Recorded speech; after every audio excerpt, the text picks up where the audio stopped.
Hello everyone, welcome once again in my YouTube channel इनके career academy. तो देखिए, अभी हम लोग क्लास 8 के साइंस को पढ़ रहे हैं, जिसमें आपको 7वां चैप्टर पढ़ाया जा रहा है और ये है सूक्ष्म जीवों का संसार, यानी the world of micro organism. और देखिए, इसमें पिछले क्लासेस में हम आपको बता चुके हैं दैट सूक्ष्म जीव क्या होते हैं, ये कहाँ निवास करते हैं, सूक्ष्म जीवों को देखने के लिए जो विशेष प्रकार का यंत्र है सूक्ष्मदर्शी यानी माइक्रोस्कोप, वो कैसे कार्य करता है। फिर हम पिछले वीडियो में आपको बताए थे कि कुछ सूक्ष्म जीव ऐसे होते हैं जो हमारे लिए काफी उपयोगी होते हैं, जिन्हें मित्रवत सूक्ष्म जीव के नाम से जाना जाता है। और उससे मतलब काफी सारा देखे थे जहां मतलब सूक्ष्म जीवों का यूज किया जाता है जो हमारे लिए उपयोगी है। लेकिन आज के वीडियो में हम आपको बताने वाले हैं दैट सूक्ष्म जीव जो है ये हानिकारक भी होते हैं, और ये किस रूप में हानिकारक होते हैं इस चीज को आज के वीडियो में हम आपको समझाने वाले हैं। तो देखिए, आइए स्टार्ट करते हैं। सबसे पहले यहाँ पे जो हानिकारक सूक्ष्म जीव होते हैं इन्हें शत्रु सूक्ष्म जीव के नाम से भी जाना जाता है, क्योंकि ये हमें नुकसान पहुंचाते हैं। तो आइए अब यहाँ पे हम आपको सबसे पहले बताएंगे कि जनरली ये जो सूक्ष्म जीव होते हैं ये जीव जंतुओं और पेड़ पौधों में रोग उत्पन्न करने में सहायक होते हैं, यानी ये तरह तरह की बीमारियां उत्पन्न करते हैं, डिजीजेस जो है ये क्रिएट करते हैं मनुष्य में, जीव जंतु में, पेड़ पौधों में, जिसके चलते इन्हें शत्रु सूक्ष्म जीव के नाम से जाना जाता है।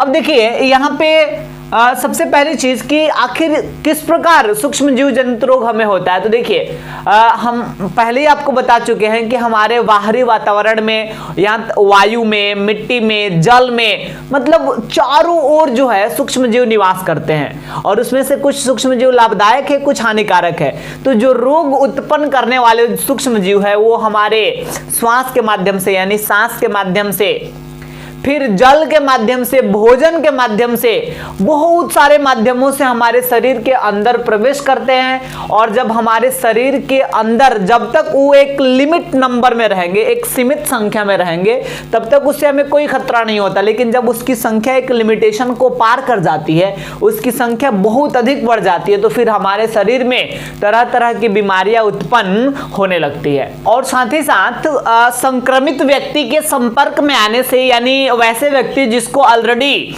सूक्ष्म जीव जनित रोग हुआ है और उसके हम संपर्क में, उसके कांटेक्ट में आ रहे हैं, तो उससे भी हमें सूक्ष्म जीव जनित रोग हो सकता है। या किसी जंतुओं के काटने से, किसी कीट के काटने से हमारे शरीर में सूक्ष्म जीवों का संचार हो सकता है।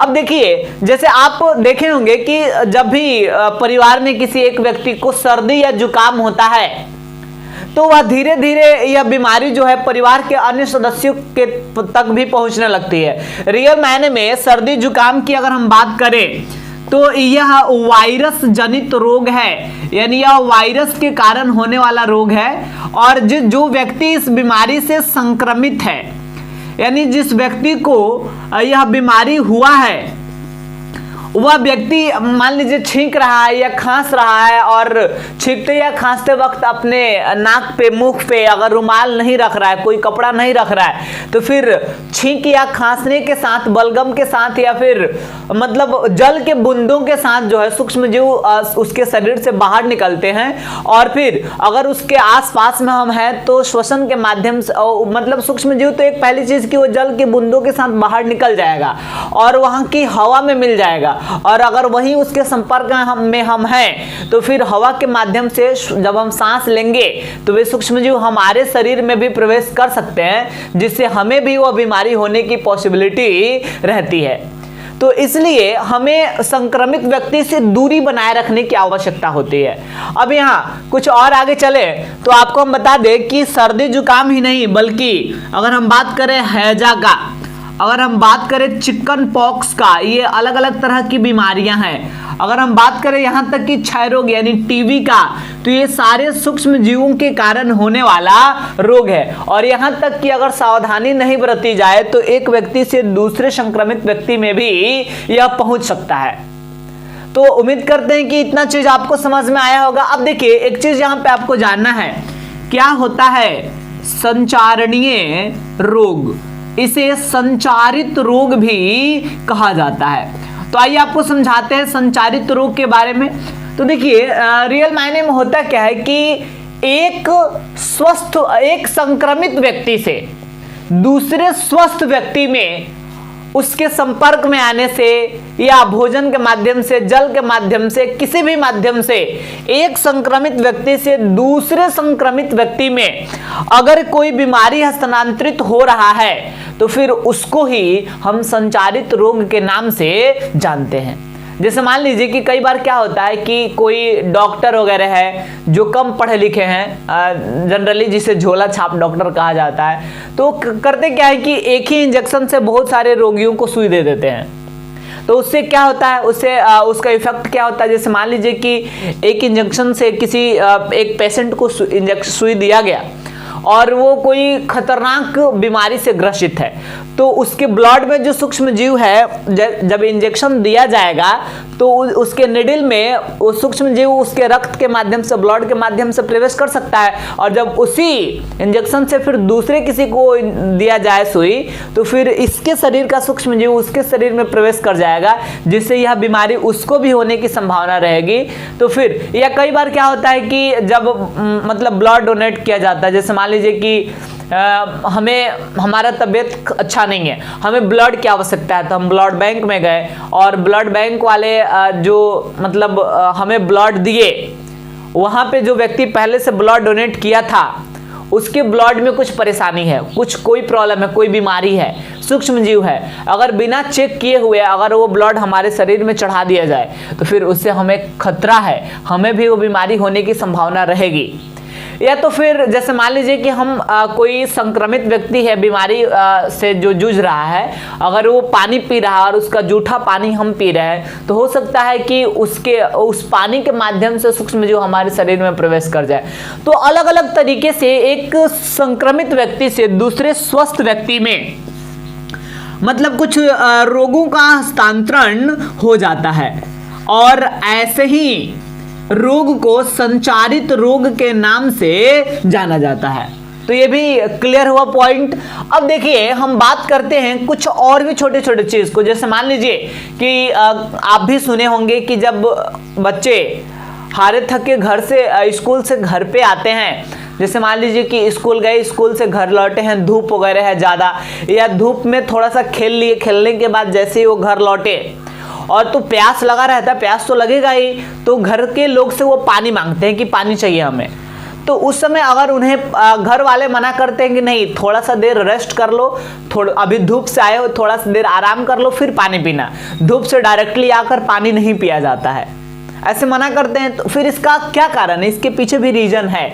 देखिए कारण ये है कि तापमान में अचानक से जब अधिक परिवर्तन होगा ना, तो फिर उससे सूक्ष्म जीवों की संख्या में वृद्धि होती है और उससे विभिन्न प्रकार के रोग उत्पन्न होने की संभावना भी रहती है। जैसे मान लीजिए कि जब हम मतलब धूप से, बहुत ज़्यादा धूप से हम घर पे आ रहे हैं अचानक से, तो धूप में मतलब पूरा शरीर सूख जाता, गला अंदर तक पूरा सूख जाता है, जोर से प्यास लग जाता है, और घर पे आए बिना रेस्ट किए हुए अगर पानी पी ले तो एक तो पूरा अंदर तक सूखा हुआ, टेम्परेचर पूरा गर्दन के अंदर भी टेम्परेचर पूरा बढ़ा हुआ है, और हमारे शरीर के प्रत्येक अंग में छोटी छोटी सूक्ष्म जीव हैं, और वो सूक्ष्म जीव जब तक एक लिमिट संख्या में है, जब तक एक कम संख्या में कोई खतरा नहीं है, लेकिन जब इनकी संख्या बढ़ जाएगी, एक लिमिटेशन क्रॉस कर जाएगी, तब उससे परेशानियां बढ़ने लगेगी। तो फिर होगा क्या, जब हम पानी पिएंगे तो पानी पीने से, ठंडा पानी जैसे ही पिए, यहाँ पूरा टेम्परेचर अधिक था शरीर के अंदर का, और ठंडा पानी पी लेने से अचानक से तापमान गिर गया, बहुत अधिक परिवर्तन हो गया तापमान में, टेम्परेचर में बहुत अधिक कमी आ गई, और जब तापमान में अचानक से काफी परिवर्तन आ जाता है, तो अब इस स्थिति में जो सूक्ष्म जीव हमारे ऑर्गन्स पे रहते हैं, हमारे अंगों पे रहते हैं, उन सूक्ष्म जीवों के प्रजनन शक्ति में वृद्धि हो जाती है, यानी ये तेजी में प्रजनन करने लग जाते हैं, और प्रजनन शक्ति में वृद्धि होने के कारण बहुत कम समय में इनकी संख्या भी बहुत अधिक बढ़ जाती है, इनकी संख्या में भी काफी अधिक वृद्धि हो जाती है, और जब इनकी संख्या एक लिमिटेशन क्रॉस कर जाती है तो फिर वह व्यक्ति जो है किसी भयंकर, किसी न किसी रोग से वह ग्रसित हो जाता है। आए समझ में ये चीज भी। तो इसलिए हमें ऐसी चीजों को, ऐसी छोटी छोटी चीजों को भी थोड़ा सा केयर करना है, तभी हम स्वस्थ रह सकते हैं। अब देखिए हम बात करते हैं कुछ रोग वाहकों के बारे में। कभी कभी आपसे पूछ लिया जाता है दैट रोग वाहक क्या होते हैं। तो देखिए कई बार होता क्या है कि कुछ जंतुओं या कुछ छोटे छोटे कीटों के माध्यम से बीमारियां उत्पन्न करने वाले सूक्ष्म जीव हमारे शरीर में प्रवेश कर जाता है। जैसे आप सुने होंगे मलेरिया नामक बीमारी के बारे में, इससे आपको अच्छी तरीके से समझ में आएगा। तो ये जो मलेरिया नामक बीमारी है, इसका मतलब कारक, इसका सूक्ष्म मतलब ये किस सूक्ष्म जीव के कारण होता है, तो एक प्रोटोजोआ के कारण होने वाला बीमारी है, और वो प्रोटोजोआ है प्लाज्मोडियम परजीवी। प्लाज्मोडियम परजीवी जो है यह एक प्रोटोजोआ का नाम है, और इसी प्रोटोजोआ के कारण हमें मलेरिया नामक बीमारी होती है। और फिर यहाँ पे आपको जानना है कि यह प्लाज्मोडियम परजीवी डायरेक्टली हमारे शरीर में प्रवेश कैसे करती है। तो प्लाज्मोडियम परजीवी सबसे पहली चीज की एक मच्छर है जिसका नाम है मादा एनोफिल्स, ध्यान दीजिएगा।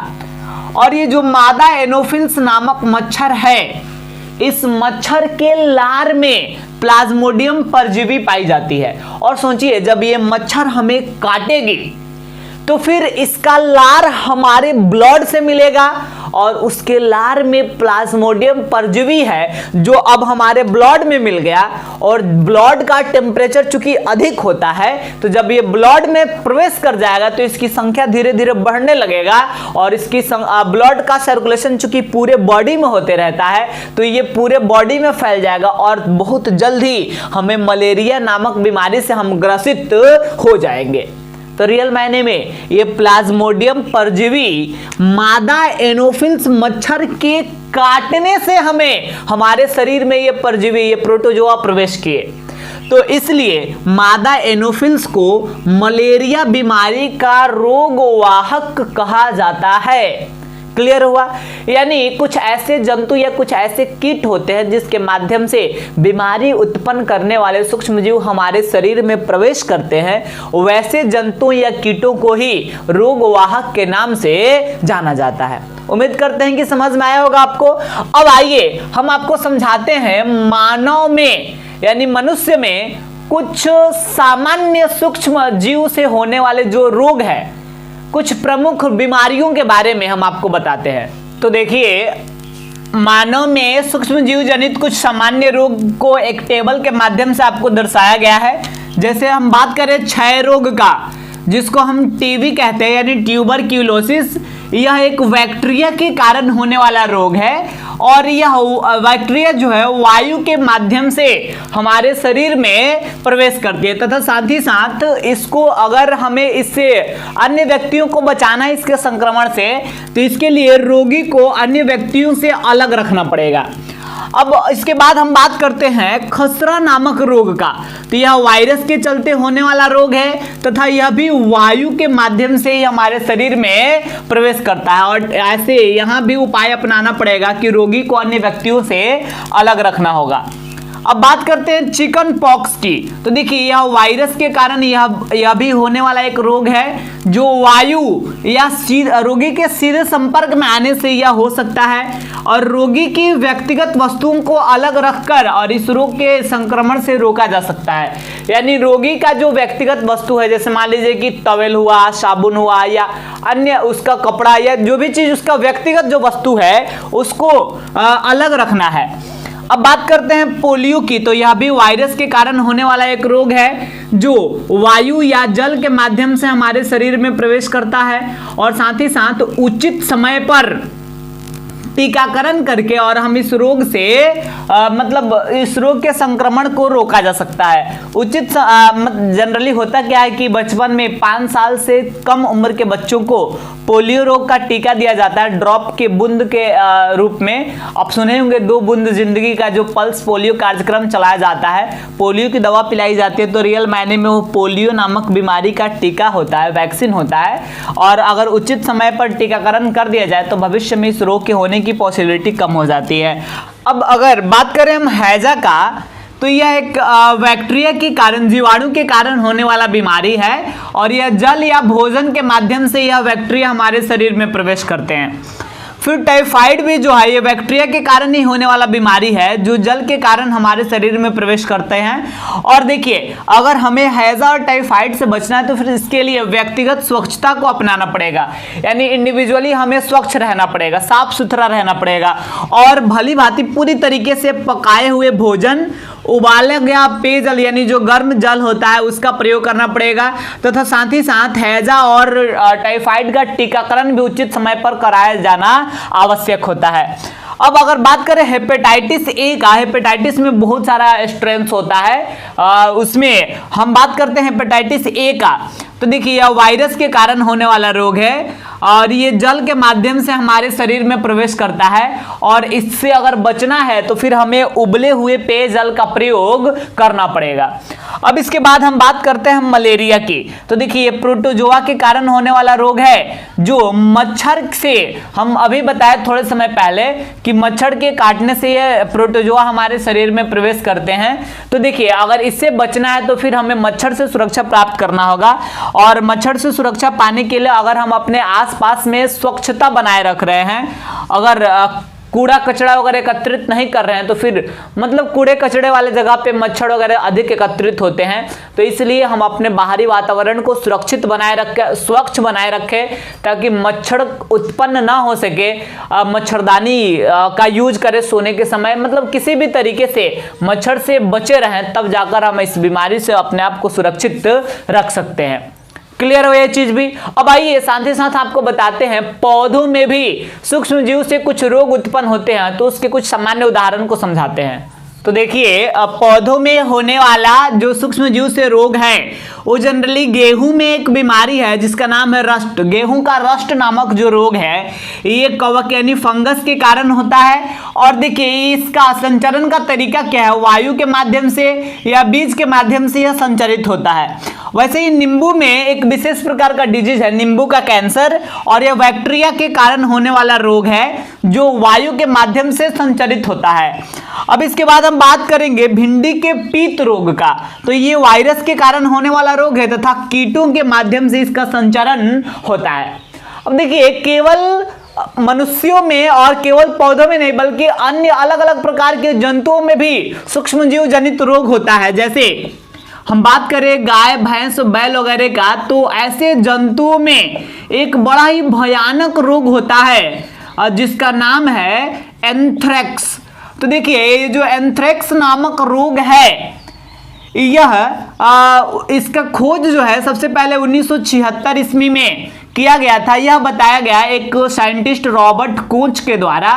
रॉबर्ट कोच ने बताया इस समय कि यह बीमारी जो है बैक्टीरिया के कारण होता है, और कौन से बैक्टीरिया के कारण होता है यह भी उन्होंने बताया। और उनके द्वारा यह चीज बताया गया कि बैसिलस एंथ्रेसिस नामक बैक्टीरिया के कारण एंथ्रेक्स नामक रोग जो है होता है। साथ ही साथ गाय भैंस में एक मुंह पक्का रोग होता है। गाय भैंस का मुंह पक जाता है, खाने में उनको काफी परेशानी होती है, तो यह मुंह पक्का रोग। और या उस गाय और भैंस के खूर में एक विशेष प्रकार का डिजीज होता है जिसे सामान्य लैंग्वेज में खुरहा के नाम से जाना जाता है। तो ऐसे रोग जो है वायरस के कारण ही उत्पन्न होते हैं। तो देखिए, आज के वीडियो में हम इतना ही रहने देंगे। आज के वीडियो में हम समझाएं कि सूक्ष्म जीव जो है हमारे लिए किस प्रकार हानिकारक हैं, किस प्रकार ये तरह तरह की बीमारियां उत्पन्न करने में सहायक है। ये इससे न ही केवल मनुष्य बल्कि पौधे और जीव जंतुएं भी प्रभावित होते हैं। तो आज के वीडियो में इतना ही हम रहने देंगे और अगले वीडियो में हम आपको समझाने वाले हैं खाद्य विषाक्तता के बारे में, यानी फूड पॉइजनिंग। बहुत जो खाद्य पदार्थ होता है वो किस प्रकार सूक्ष्म जीवों से प्रभावित होकर खराब हो जाता है और उसको हम सुरक्षित कैसे रख पाएंगे, इसको हम अगले वीडियो में समझाने वाले हैं।